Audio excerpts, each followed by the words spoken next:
Hello বন্ধুরা, দেখুন এটা বাংলাদেশে একটা রাস্তার মিন্দরে ড্রেনের মিন্দরে বৃষ্টি হওয়ার পরে ড্রেনের মিন্দরে যেসব পানি আসে ওসব পানিতে যারা রাস্তায় ঘাটে আপনার শাকসবজি বিক্রি করে, তাজা তাজা শাকসবজি বিক্রি করে।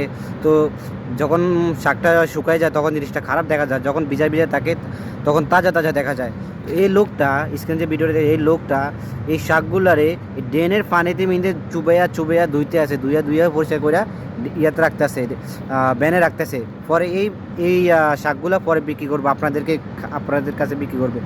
এসব মানুষের থেকে আপনারা বেঁচে থাকবেন। এসব মানুষ খুব খারাপ একটা লোক। মানুষকে কিভাবে কি খিলাইতেছে তাই সেও জানে না যে কত মানুষের কষ্ট করা টাকা দিয়ে এই জিনিসটা কিনতেছে, সেই জিনিসটা বুঝতেছে না যে এই শাকগুলো তো মানুষ টাকার বিনিময়ে নিতে আসে, সে তো কষ্ট করে নিতে আসে। এই জিনিসটা এই লোকটা বোঝে না।